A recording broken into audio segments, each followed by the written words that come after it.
What's happening, party people? This is your guy Damien, coming at with another Monday Night Raw review.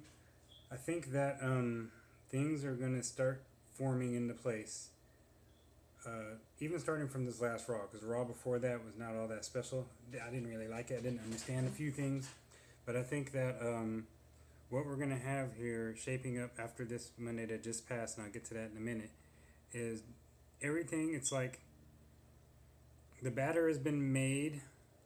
Now you just got to pour it in the pan and bake it.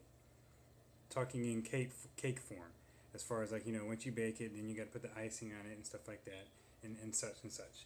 Now, getting to Monday Night Raw, good segment with Vince and Shane. Shane looking strong by beating up on the security guards when they try to escort him out. Vince with some pretty harsh words, even bringing the grandkids into it. Shane kind of kept his composure till the last second, and then he let loose. So that was a good segment. I enjoyed that much. They're keeping that going. And then let's see what we got next. Owens versus Neville. And I know other people have said this, but Neville has got to be in somebody's big time feud or title run, because it just doesn't make any sense for a guy of that caliber to either play second fiddle or be sitting on the sidelines here and there and take him out and throw in a good match and stuff like that here and there. It just doesn't really make any sense to me. Now, also, Sami Zayn with his re-debut. It was good. It was good. I've heard a lot of videos from some people on, I'm getting off of this subject for a moment, on why people like superstars aren't being displayed or having a trailer for them when they're coming. Like what they did with Fandango. As odd as he is and was, but his promos were intriguing. I was like, who is this guy? This is crazy. What the heck? And I can't wait to see what this guy's all about. And, he could have been something had creative done something smarter with him, because for having him upset Jericho at WrestleMania and then him not really doing anything else, it doesn't really make any sense. You get him hot, you'll get the crowd hot. We've already seen that before. Fandangoing from WrestleMania 29, WrestleMania 30. I don't think he had any Fandango-ness going on at the Battle Royal for 31.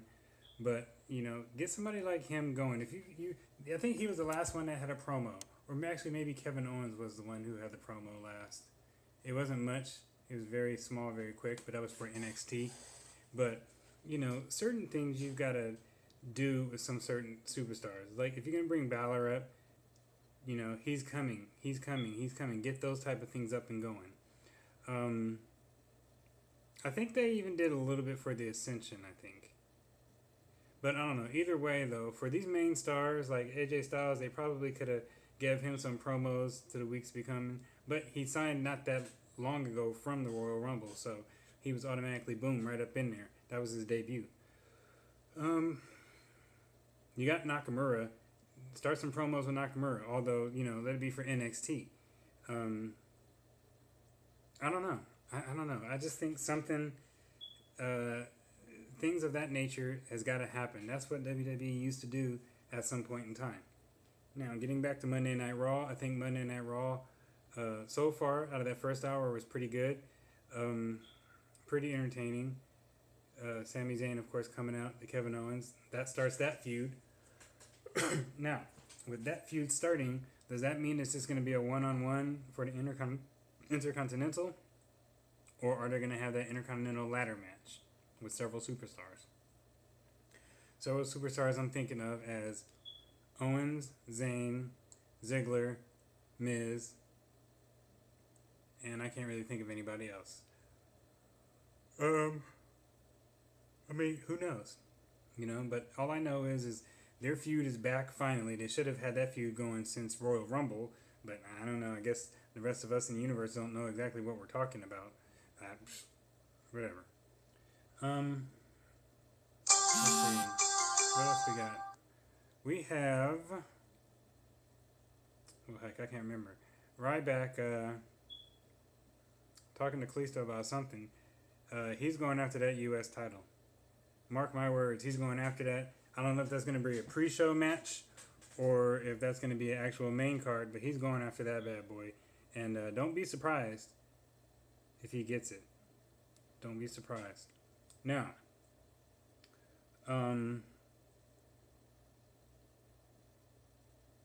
Charlotte once again looking strong.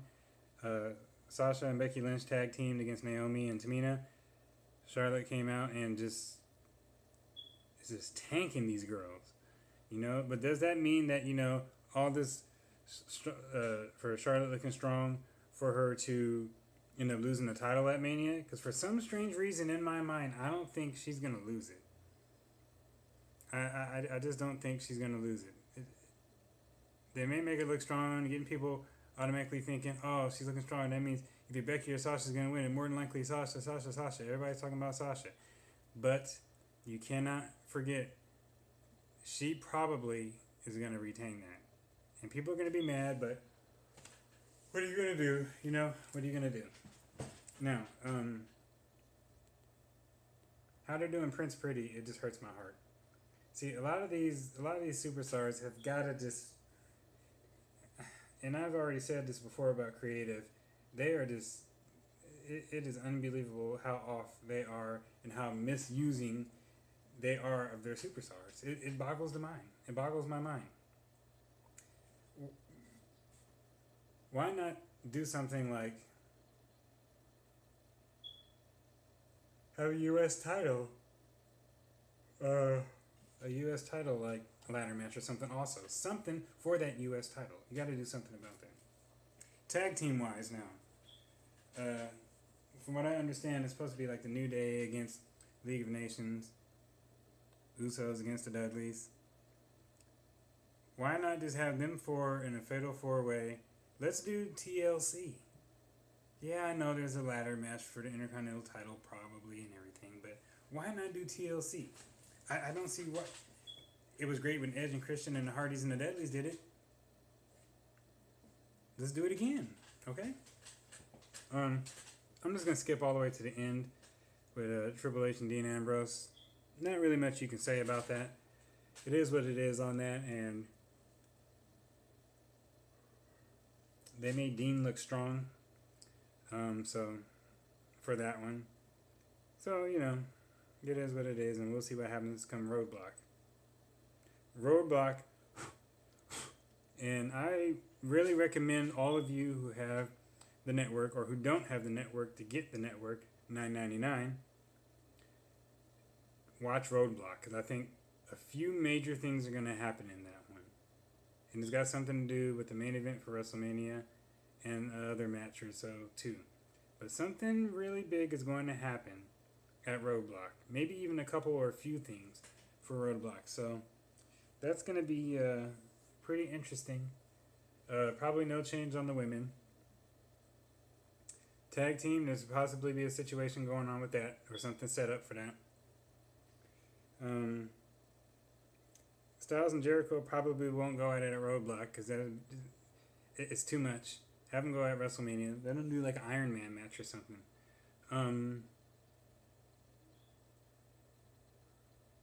I think that, let's see, with Styles and Jericho,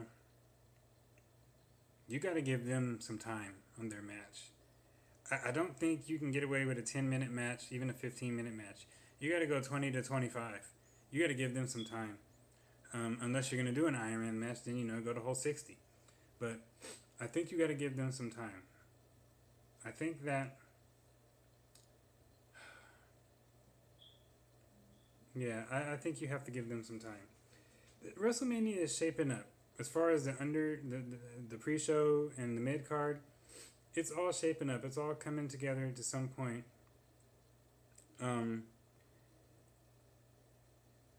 I think that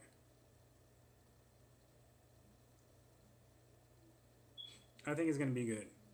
I know people have kind of panicked and worried about with WrestleMania 31, and 31 ended up being a great WrestleMania.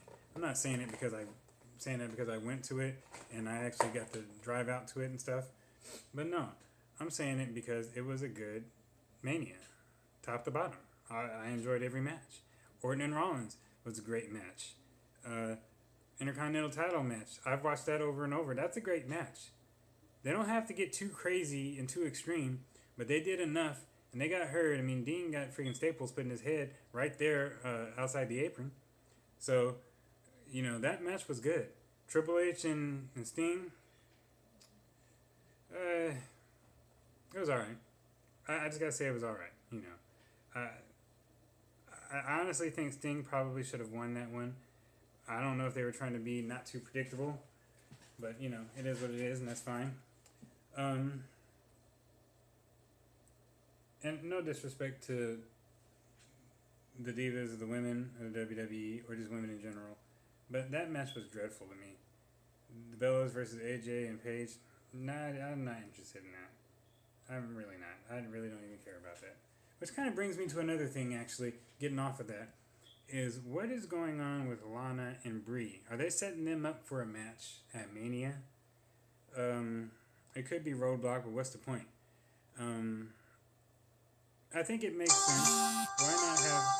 I should turn that off. Amateur.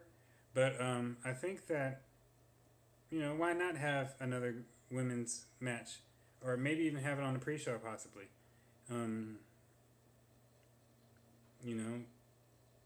Like, what are they going to add to the pre-show besides Andre the Giant Memorial Battle Royal? Are you going to add another tag team match? Are you going to add maybe even a Lana and Brie match if that happens? It just all depends, It just all depends. I know I haven't made back-to-back videos in a while. I'm probably going to start since it is WrestleMania season. I'm going to try to see if I can do a live stream for Roadblock. But we'll see how that goes.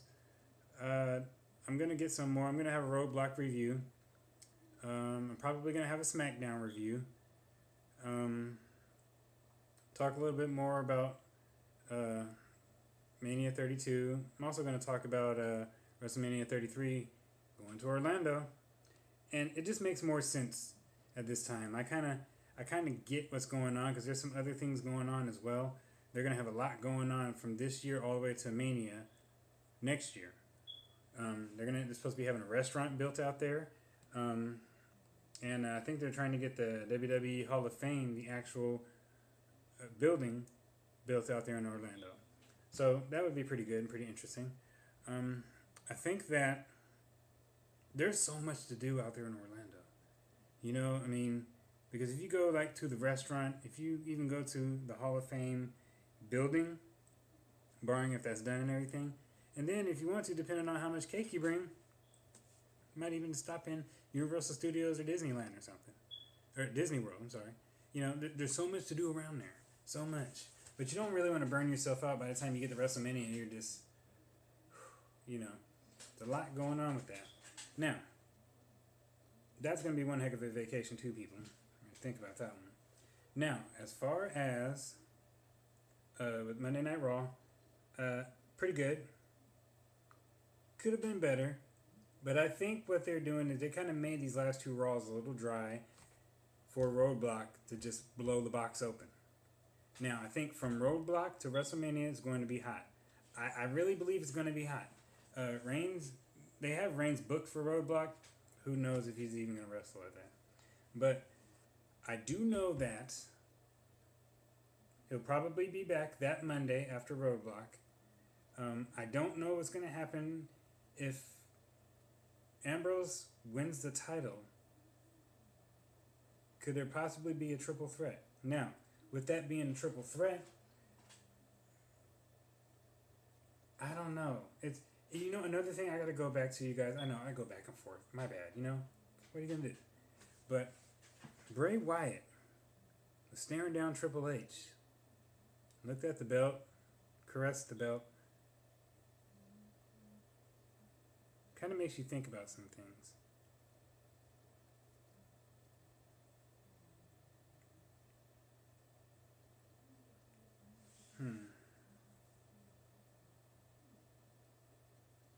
Now, Wyatt's going against Lesnar at Roadblock. However that goes is however that goes. But you know what? I'm gonna say it. It probably won't happen, but I'm gonna say it. I don't know how things will end up being or whatever, but let's say that, I don't know, with Wyatt getting involved with that type of thing, I don't know how that's going to play out. That it's a fatal four-way. Don't see how that can happen. Probably not going to happen. I'm just saying it. But for them to have Wyatt looking, you know, hungry at the title like that, it makes you think. Like, I'm not really sure how that's going to play out. I don't even know what he's going to do for Mania. You know, we don't even know what's going on with him for Mania. So, you know, who's to say? That's probably going to be, you know, and say like if Lesnar and Ambrose go at it, you know, if Ambrose has the title, it doesn't make any sense. It's all there. Maybe Bray Wyatt will fight Brock Lesnar at Mania. Maybe Ambrose will have the title, and Triple H will get the rematch at Mania, and it'll be a triple threat. That's what I'm thinking, and that's how Bray Wyatt can get his match. Big match with The Undertaker that I thought was supposed to happen. So we're going to see how all that plays out. God, around 16 minutes, all right. But we're going to see how all that plays out, you guys. You know, subscribe to my page, like my videos, whatever. You know, let me know if you're going to 32. As of right now, I'm still in the loop. As of right now, I'm still in the loop as far as going. If I do, it's really going to be last minute. And if I do go, it's going to be an all-day shot where I'll fly out there Sunday morning, get out there, go straight to the stadium, enjoy the show, and then leave sometime after the show or like very early in the morning and just have to get to back out here sometime in the late to mid-morning. That, you know, because I don't know. It all depends. Because if everything works out perfectly, then, you know, it'll be all good. Other than that, I'll be on the couch on the big screen watching Mania. All right, party people. I will get back to you with some more videos, a SmackDown review, a Roadblock review, and probably a random WrestleMania 32 situation, or WrestleMania 33 Orlando situation and how that plays out. All right, party people? Until then, I'm out.